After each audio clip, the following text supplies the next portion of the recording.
So there's an interesting headline on the back of the Irish Independent. James McClean, I'd welcome Rice back into the Irish squad. This is over David Kelly's piece. Derryman says he didn't agree with Harry Arter's withdrawal, but is happy to have him back. Wrapped in the tricolour, in case you didn't know, he's like the most Irish of Irishmen. No, he's not. Conor McGregor is. There's a bit of similarity there in just the bone structure. Is there? The wrapping in the tricolour. Well, like Conor McGregor at 155 maybe. James McClean kind of just talks. It's like, I couldn't tell from the exchanges whether or not he'd actually gone to meet Declan Rice. That's going to remain private, or had he had a conversation with Martin O'Neill about Declan Rice? Because obviously Kev tweeted back when Declan Rice said he was putting on pause his international career about, you know, that's 3 caps you've taken from an Irishman, and McClean straight back, you're dead right, big man, kind of like, sing your hook, Declan Rice. And I don't know if Martin O'Neill was too happy about that. I'd be very surprised if Martin O'Neill was happy with that at all. Shut up, James. Yeah. It would be kind of the interpretation of it. But it did seem as if he'd gone to meet him. Maybe I completely misinterpreted that.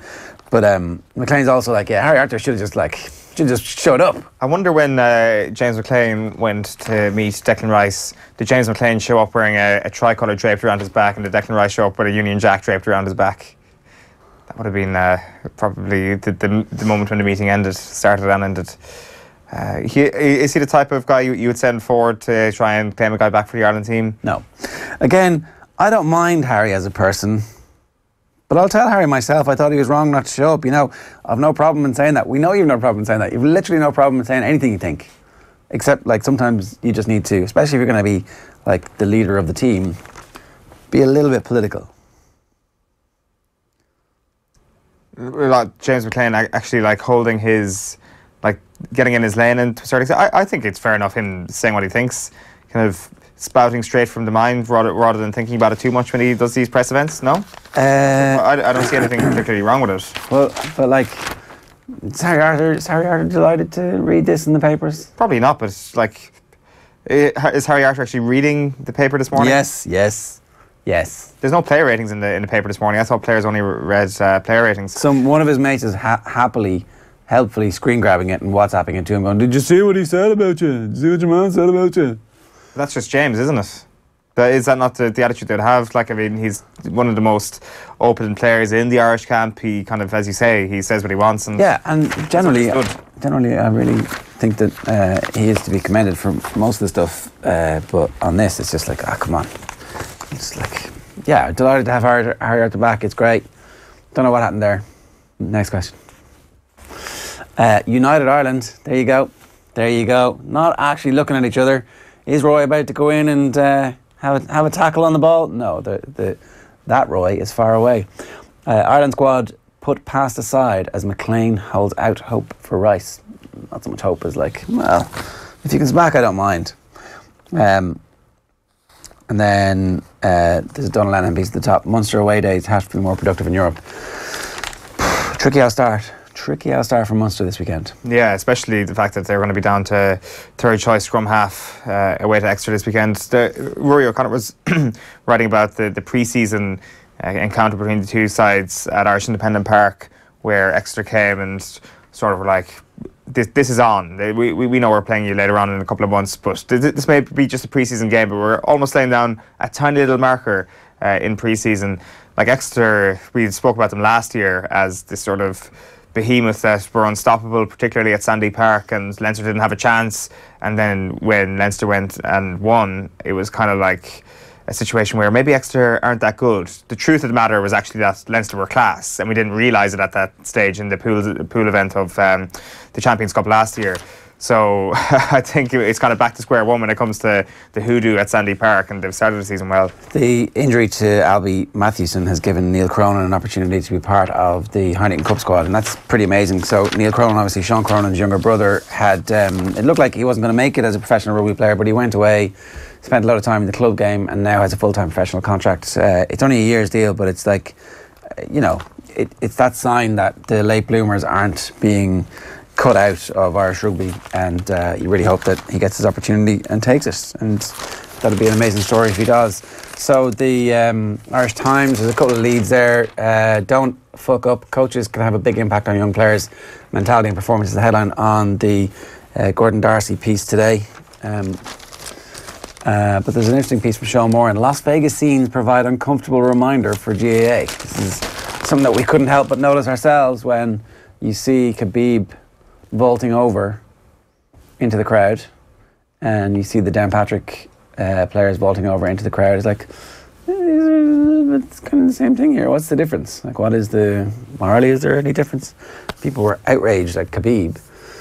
But it's kind of like, sure, that's just the GAA lads blown off with a steam. Morally, there's no difference. Absolutely no difference. In fact, the GAA one is worse, considering... well, I wouldn't say it's worse. It's less understandable in the whole context of things. Like, we still don't know for sure what was said to Khabib in that octagon by Dylan Dennis on Saturday night. We do know something was said. We do know that there was something. Do we? I don't. I think that he said stuff in the build-up. He had apparently there was some story about a Photoshop, and so that was like that Khabib had decided pre-fight he was going to get Dennis afterwards, irrespective. Like, I don't believe that he can actually hear.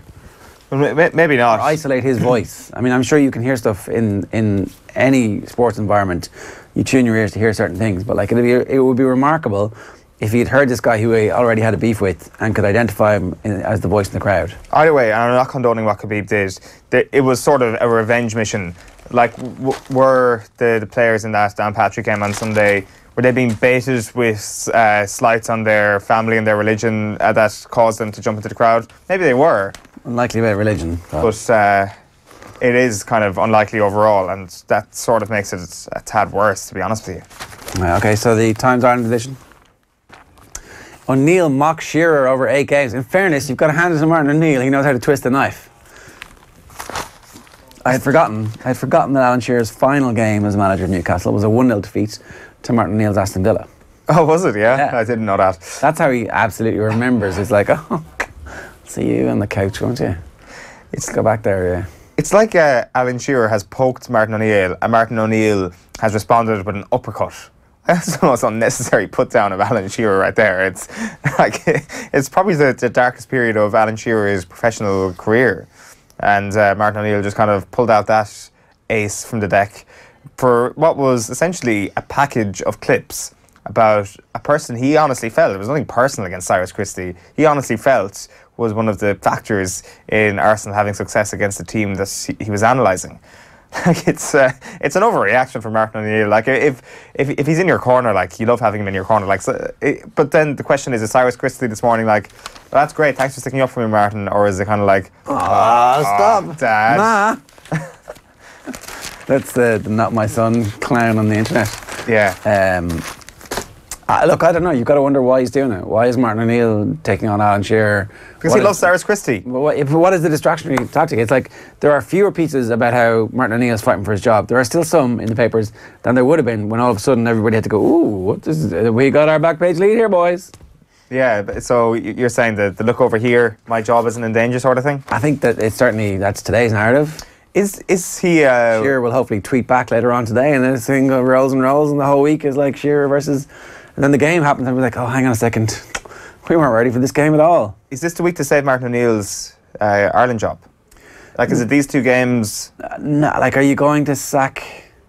Who are we going to get for the qualifiers? Well, the thing is, it's kind of... Now we're at the other end of the qualifiers, isn't it? Like, you've got 2 big gaps. One after the Nations League, one after the qualifiers. And if we lose these 2 games, we're probably not going to be in a playoff situation, so... it all stacks up to an idea that you kind of need to act now if you're going to do something. But maybe the FAI have no plans to actually get rid of him, so we're with him till the end of this whole campaign. 2018's most expensive yearling is the story from the Racing Post this morning. Lot 109 in the parade ring before selling to MV Magner for 3.4 million guineas. I don't know how much a guinea is. You know? It's close enough to exact money in sterling anyway. Yeah, it's mad that they don't translate it. Like, at least in the Irish papers, they translate the sterling as a matter of course. And it's very annoying as the value fluctuates up and down. You're never quite able to pinpoint the transfer fees. But so, what do you know about this yearling? Well, I know that it's a very promising horse and a very valuable horse, and it has 4 legs. So it is a Galileo colt. Oh, the Galileos are flying out of the stalls at the moment. It's like the bread during the storm. It just you can't get enough of the Galileos at the moment. Independents face horror as betting taxes doubled. So this is from the budget yesterday. It was billed by government as a caring budget, but the betting industry in Ireland and beyond was left reeling when Minister for Finance Pascal Donoghue doubled the rate of betting tax to 2%. They also changed the rate of commission on the exchanges as well. So I think it's gone from 15% to 25%. Sharon Byrne, chairperson of the Irish Bookmakers Association, warned all independent shops would close. The rate was halved from 2% in 2007, and bookmaking analyst Goodbody Gaming and Leisure estimates that the increase could cost Paddy Power Betfair alone up to 23 million a year. So that's the story about that. No doubt we'll hear a bit more about it in the coming days and weeks. On the back page of the Irish Daily Mail this morning, it's layoff Martin. McClean hits back at critics of Boss O'Neill. I kind of had to read that a second time. I was like, layoff.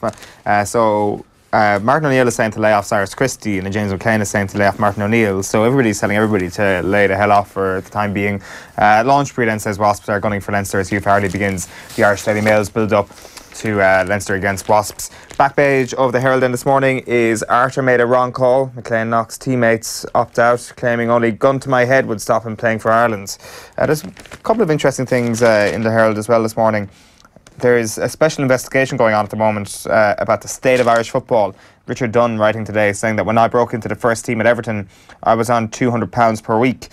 But he makes this point that half the reason why it was seemingly easier for a lot of these players to make it in the Premiership at the time was kind of due to the fact that Irish players were really highly respected. It was the fact, not just that it was a less diluted league and it was a less global league, it was the fact that Roy Keane and Dennis Irwin had kind of tarred everybody with the one brush. They were responsible for everybody in the Premiership thinking that Irish people were brilliant at football. Is there truth in that? I mean, I think the fact that they weren't scouting France was a big help.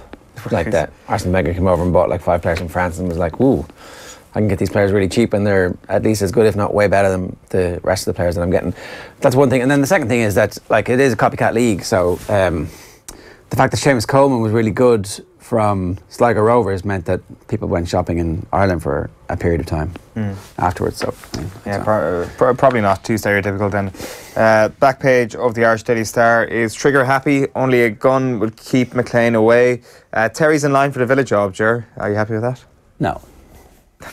I can't wait to see your face when John Terry gets appointed as Aston Villa manager. Well, he's definitely going to get appointed. I'm well prepared for it. The Monaco job is open because the Monaco manager got sacked, and so Thierry Henry's going to get that job. Yeah, it's a slightly more glamorous job than the Birmingham-based Aston Villa. Monaco, will I live in the south of France in this beautiful principality and pay no tax, or will I live in the shithole that is Birmingham? I'm going to pick Monaco 5 times out of 5. Let's hear from Sean Maguire, who was part of the Ireland setup. Obviously, here he is talking yesterday at the press conference. Have a listen. No, it hasn't been that, I suppose, goal scorer since Robbie's left. And I don't think they will ever replace him in a way because, the amount of goals he scored for this country. Yeah, I feel like there is an opportunity for one of, I suppose, the four new lads coming in that have only probably have a couple of caps to, stake claim in the starting 11 and, claim the jersey for, each international trip. And I feel like, hopefully, if I do get that opportunity, I can, step up to the plate and play a crucial part if that's, coming off the bench. Or obviously starting the game. We'll see what happens. Yeah, do you think you could start this weekend, or how do you assess your chances? How do you see yourself in the just suppose you have to just monitor it this week, each day by day, because I've only been back training 4 weeks and I've only played 45 minutes in a bounce game and then 20 minutes at the weekend. So it's hard to say, and you just have to take it day by day and keep talking to obviously the people back at the club and obviously the people here with. At the FUI. Yeah, well, it's my own body at the end of the day. I got to just keep talking with, the sports scientists here, physios here, and just, as I said, monitor day by day and keep in touch with Preston as well, because obviously you don't want to break down again. So as I said, just got to monitor day by day and take it from there. If I'm named in the starting 11, I'll be, more than happy to step up to the plate and, you know, if the gaffer puts me in there, you know, I feel like I can, you know, as I said, just step up. It's a real pity when Sean Maguire is kind of thereabouts and everybody else is injured that he's not in the full flushes of health and also in full flushes of form at the moment. Yeah, definitely. It would have been such a huge opportunity for him. It's an interesting period in his career at the moment, because we obviously had, as you weren't talking about this exact period, but you mentioned Seamus Coleman and sort of the en vogue nature of going over to Ireland to poach a few players. There was an element of that in what we saw last year and the year before, and that you initially had that big bounce at the start, and after that it becomes about proving yourself on your own 2 feet, where you're up against everybody else. You're not the new boy anymore, and it's such a period, or such a pivotal time, I should say, in Sean Maguire's career. But the fitness would help. I wonder, does Sean Maguire become one of these players that kind of excels for country before club? Like, it seems that there's every opportunity he could do that, given the striker depletion we have for the Republic of Ireland. And it feels a little bit like that's where we are as a nation at the moment, that we will be trying to help players get league games in some ways, just that we just don't have enough players. Yeah, like it means that those kind of reconnaissance missions that Roy Keane and Martin O'Neill go on are so vitally important for all those players. It's not just that, I get spotted to play for my international team. It's like, I get spotted, I play for my international team, and that may catapult my club career. And so many times we hear that they show up and there's no game time for the players that they're actually trying to get. Yeah. See. Back page of the Mirror is "It's time to move on." McClean says Arthur and Rice were wrong, but it's in the past now, so let's get on with it. And you've got some quotes from Aidan O'Shea as well. He was speaking on Off the Ball last night, as well as speaking to the press. He says Horan is here to win, not make friends. There's fear over who may be cut. He was. We'll hear a bit from Aidan O'Shea in a moment, but he was saying last night, this is the focus for next year. Blah blah blah. If I'm in the squad. Which is a good caveat. Imagine if James Horan dropped Aidan O'Shea as his first port of call. It's like that the possibility kind of seems highly unlikely to me. I roll my eyes. Just for anybody who's listening, I roll my eyes. Back page of The Sun is Cam Arthur the Storm. It's not that bad. It's good, yeah. It's not that bad. But then the other one is Sheer and Row, which we think means here and now. Marathon Blast at Allen. So Here and Row. I had to Google, was here and now kind of a cool en vogue term at the moment, and it's a new HBO series starring Sarah Jessica Parker. It's got 6.8 out of 10 on IMDb, so maybe that's it. Maybe that's what the Sun are going for. Maybe big fans of Here and Now from HBO Studios in the Sun offices. Back page of The Guardian this morning is Sound of Silence. Southgate prepares players for no spectators in Croatia. I kind of forgot about the fact that Croatia had a massive swastika on their pitch when they were playing Italy in 2016. Kind of weird how I kind of compartmentalised those sort of fascist moments in football. Who had done it? The fans or the FA? I think so. Like the country's football federation apologised after it. I just can't recall what actually happened. I do remember it was just like, oh yeah, there's a swastika on a football pitch involving two very high-profile nations. The world isn't a great place sometimes. Matilda's roar back against Lionesses is the other story there. Just read the headline in the Telegraph first there on that one, just to read it in bits. Struth, a late sickener, reads the headline, and then it's Lionesses mauled the Matildas, but Rue missed chances as they let victory slip away. So, Lionesses mauled the Matildas. Yeah, but they let victory slip away. But they mauled them. But no, they let victory slip away. But like, this is the kind of shitty reporting that leads to Brexit. Oh, we're amazing. We absolutely hammered that Australian team. 1-1 draw. There's another good horse story there as well. Keeping it in the family, Frankel the Wonder Horse turned super sire. So all those horse breeding stories I'll be reporting on forever. You should go and see the process of the breeding. Yeah, maybe not. It's like, it's amazing. It's somebody's job to help it along, literally, to like make sure that everything is going in the right place, because the seed is so valuable that like it can't be spilled. I see how much Galileos go for. I see how valuable that seed is. No foal, no fee. Like if there's no foal, you don't get paid. That's where that actually comes from. Is that like a clause with chill insurance or something like that? There is a person whose job it is to help the thing along. Right. Okay. Like a vet. Not a vet. I think you don't need to go to college for that bit. First, we want to talk a little bit about the men's national team. So we're going to hear from James McClean. First, though, we're going to hear from Martin O'Neill speaking about Harry Arter's return to the Irish setup after a lot of controversy. No, I think he's absolutely fine. The two of them have been talking. They met up again last night, and so I think that I probably believe that I think that it should make Harry stronger for it all. You know, I think you have to take, if there's criticism coming your way. I think I've mentioned this to you before. If there is criticism coming your way, take it in some sort of spirit and attempt to prove someone wrong. If the criticism is levelled at you, and if someone is praising you, then try and prove them right. So in this case, I think Harry wants to do that. I think he wants to do it not just here, but I think he wants to prove that in Bournemouth we're wrong to let him leave there at this minute, or certainly go out this year on loan. So he's got a bit to prove, which is great. And I think players should always have something to prove. Men having a right, that's kind of, unheard of. No. Yeah, I think they always do, to be honest. I don't think it's a biggest deal as it's been made out. So what? Someone had a go at someone. Like we're all grown men at the end of the day, deal with, get on with. But the harmony in the squad, I think if you ask the two lads as well, it's been good. It's always been good. Yeah, I think it's obviously not ideal. Harry didn't show up the last campaign.